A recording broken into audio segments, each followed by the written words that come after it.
Here we go. Puzzle Box version 1.1. How come this feels familiar? Not sure.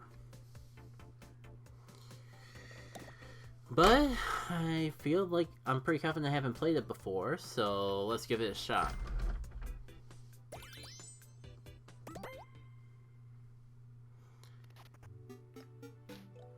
Left stick to move, right stick to move the camera.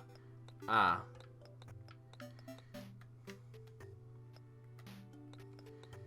How come I feel like this is like the escape room tutorial, but made different, but edited? Probably because this looks like the thing. I haven't completed the escape room, but it's definitely seemed right around that range.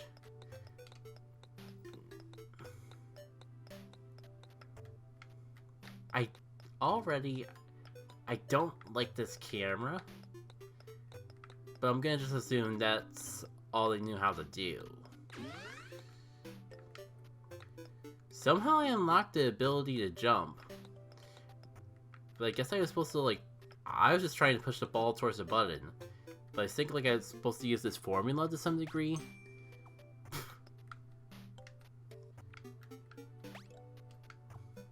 Wow, you jump really high, I noticed.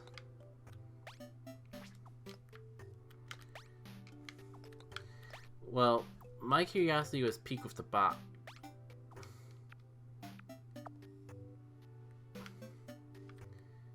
There's that hand again. Honestly, he just looked like a bunch of number and gibberish. Okay, so you can interact with the buttons that way. You probably have to put in the formula. I don't know if the... maybe that's the exponent sign. But that... I think the blank is the number we're looking for. So we're looking for a number that's less than 2, maybe 2 to the power. But bigger, but also less than 4. No, it's been a little bit since I've done math. Let me double check. 2 is greater than 1. 4 is greater than 3. I'm sure it's a fine game in of itself, but it's kind of hard to commentate and try to figure out the puzzle room at the same time. I somehow got a second key. Somehow. I think I'll call it an accomplishment in of itself.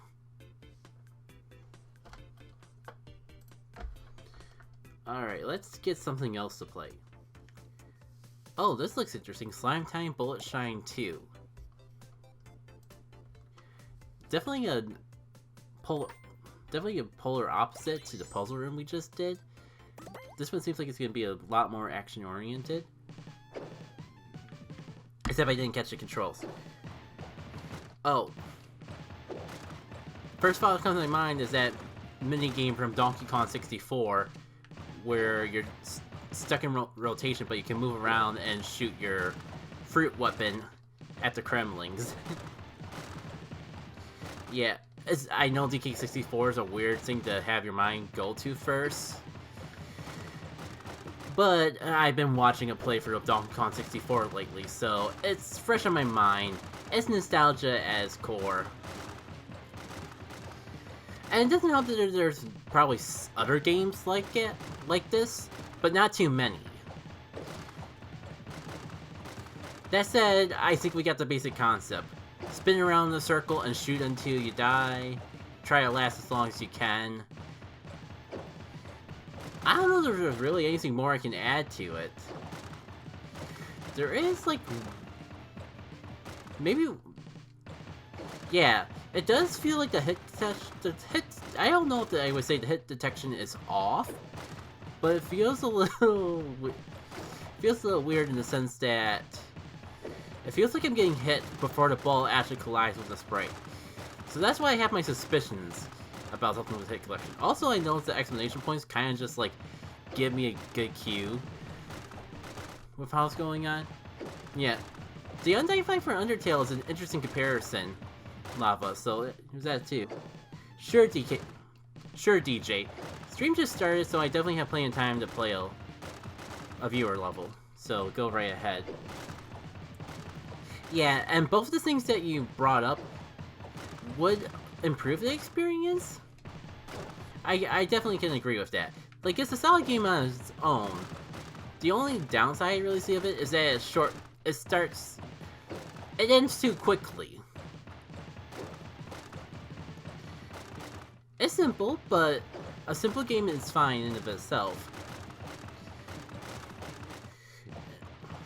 And the speed, both of the things you mentioned with the speed and length could improve that in and of itself.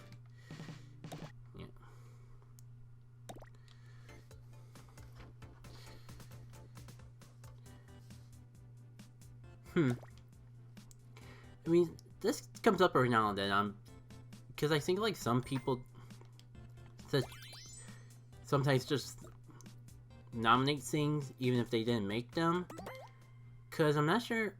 So occasionally you come across things that have the Japanese name on them, and oh, and you're welcome, DJ. Okay, at least, like, conceptually it's easy to understand. You don't need to actually be able to, like, read a tutorial and, more importantly, understand the language to get the conceptually. Oh, wait. Ah! This is a really cool idea. Let me hold it up straight so you all can see what's going on. Like, imagine I'm holding a Pro Controller here. That is the X button. This is the Y button. This is the A button. And this is the B button. So you're just launching this character. I use the control stick to rotate the character, but I can use any of the buttons to make them move. And it moves around based on the angle I'm facing at and the button I press. So, you know what? I was trying to make it work. It's the only downside I see is when you keep rotating around, it gets a little disorienting. Yeah, I'm surprised they only just put that sign there, but that kind of, like, that sign that we saw for like 2 seconds makes it even more self-explanatory in of itself. I'm personally finding it easier to just focus with one button, but I'm pretty sure, like, if you use a combination of them all, you can cover ground a lot more quickly, maybe even easier. But for me, oh dear, it can get a little disorienting when you're constantly rotating. Fun! I think I found a way to get myself stuck. Let's try that again. Maybe roll forward instead of just bouncing. Okay, that is actually surprisingly easier. I'm surprised. I can't believe I didn't skip that sooner. I guess I was just under the impression that that I only moved when I was bouncing, but that does make sense when you're on, like, a... Let's not overcomplicate things and leave it at it makes sense.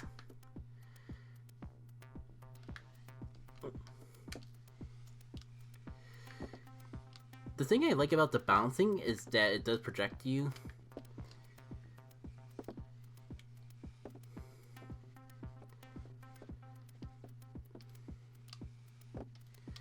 Yeah, I guess, like, I was only supposed to actually start bouncing now.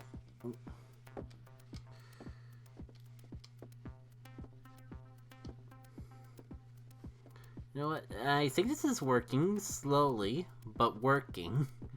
I was gonna say maybe I'll just try to bounce once, but whatever I ended up doing instead actually worked decently.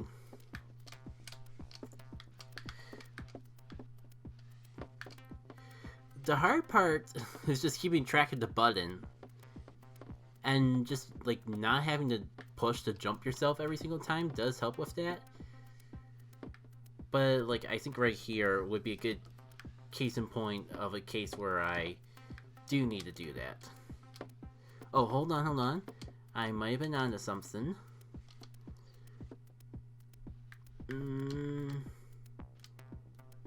Almost. There we go. Now, I think it's this button I press. There we go. Ooh, I think that's the bottom button. It was. Probably not anymore. Okay.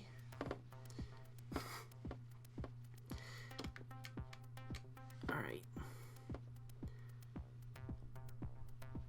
That's the top button, so if I line this up just right, I can get myself back up like this, and if I line myself up just right, I almost have it, but I'm kind of just like, I just can't quite seem to get that last one. There we go. Should be right upside down. I can't believe that worked. I can't believe that actually saved me. Cool. Now what?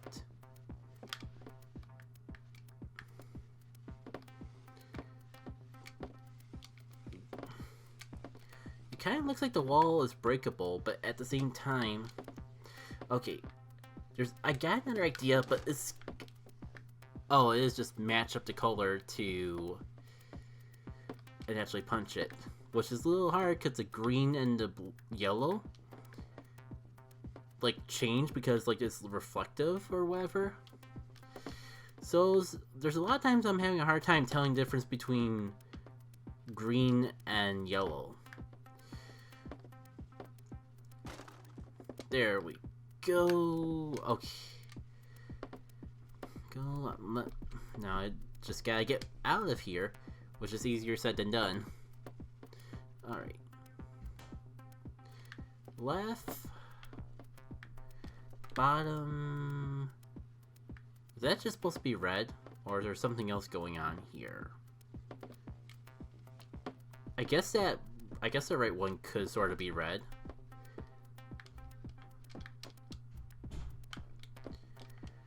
Not that I can tell. Let me explore going up a bit at first, because I think I see potential of there being something up here. I just want to see. No. Does look like the wall is where I need to go, but...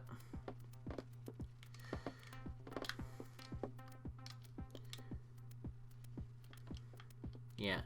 I'm going to try to approach this a little bit closer and go red, because that's the only one that I can see being red.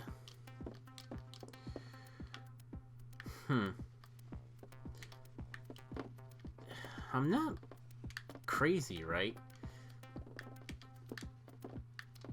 And I guess like it's a good thing I'm showing a little patience. I guess I just see the potential of this so much that I want to see it to the end, even though I really feel like I'm just being up against a wall right now.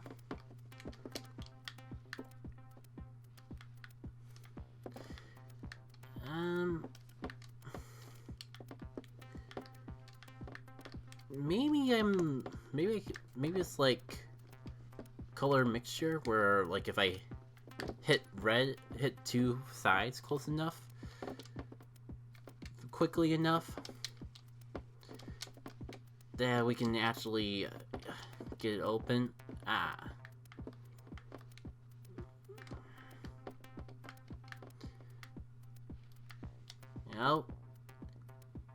I'll roam around here a little bit and see if anything comes to me, but at this point, I'm open to any... all ideas.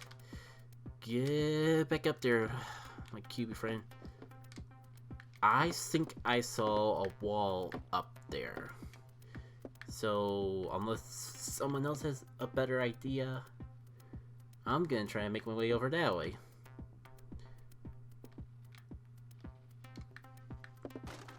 Okay, thank goodness that was the right color, because I don't know if I'd be able to make it work otherwise. Oh, and it looks like you were just saying that. I guess silver wall indestructible. And what do you know? that switch is right over there. I wonder if I... Okay, cool. It's not color coordinated, thankfully. This is kind of like getting over it.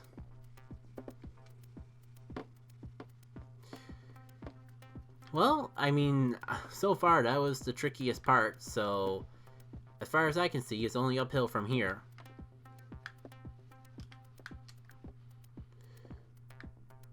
Ooh. Okay, I thought I was stuck there for a moment.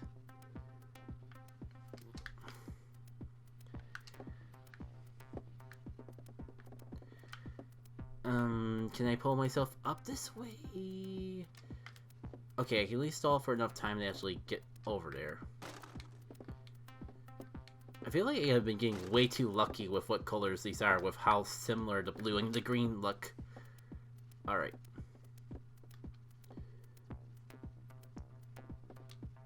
No. There we go. Looks like we gotta find another switch. And it's not too far away. Like, I feel like this, maybe it's just I was moving so fast I missed it, but this switch seems easier to find than the last one. It's a little disorienting, but I could have made that work. But why overcomplicate things? There we go.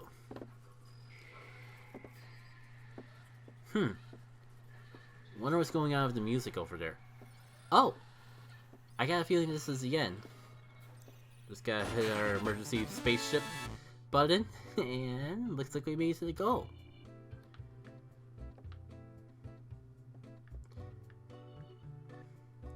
I don't know what it is, but I think this is just a cool way to end off a level.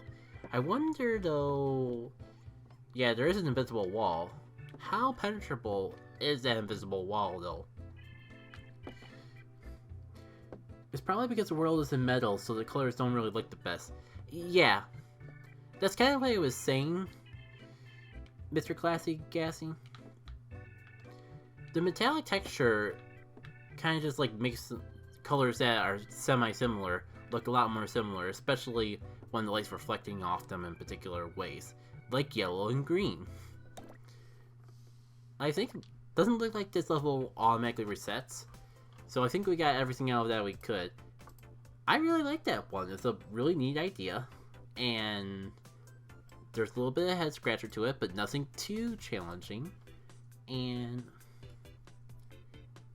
it had a charming character, or at least charming character for what people typically can do with Game Builder Garage, especially without sprite work. There's a lot going on with that one. Okay, yeah, I played this one already, but I haven't played it on stream, so you know what? Instead of digging out another code, I'm just gonna refresh the page and show you guys that one in the meantime, because I was meaning to make a video about it anyways, and it's really quick, but it's kind of neat. It's probably why that's probably the reason why none of my games use metal. Yeah. Oh shoot, I accidentally hit the race button, which I don't know what the race button does. Sorry. Oh, the controls, I can see how they would make sense to someone, but they are a little tricky to me, because Z button is to jump when I play so many platformers that I'm used to A being jump. That part always throws me off, but jump. Oh, I keep forgetting about this 180 button. You have a slow down button, which if I didn't get jumping that mixed up, I could show you all properly. It's just a little like parkour experimentation area. And we'll jump off here. And you can wall jump off the walls too, which I think is the coolest part. And it works well with the slow down feature to actually like pull off some more precise platforming. Unfortunately, the only downside is that there's no real angle, and trying to do this platforming in the first person view can be a little disorienting at times, but it's not impossible. Like, I know the whole gimmick of that game Mirror's Edge. It's been so long since I've last heard people talking about it, but That was basically a parkour first-person view platformer, which is pretty much what this is trying to go for as well.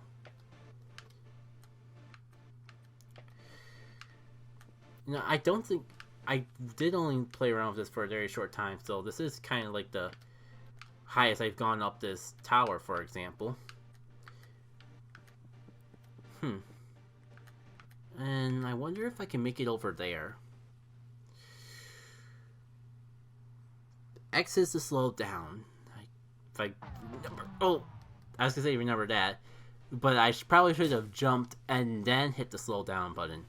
I don't know, like maybe just because I'm so used to A being jump, but something about the controls always get me mixed up.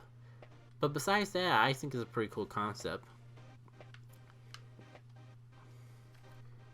I'm trying to make a horror game, so my textures usually go black if I try to use metal. Yeah, I can imagine. Yeah, I imagine like the metal effect doesn't really work great with when you're going really dark and without any lighting. Do they want me like wall jump off this? Okay, I think I've like played around with that for you all to get the general idea of how that level works. And more so when I'm making the next recap video, I don't have to worry about showing it off because I showed it off pretty well in that.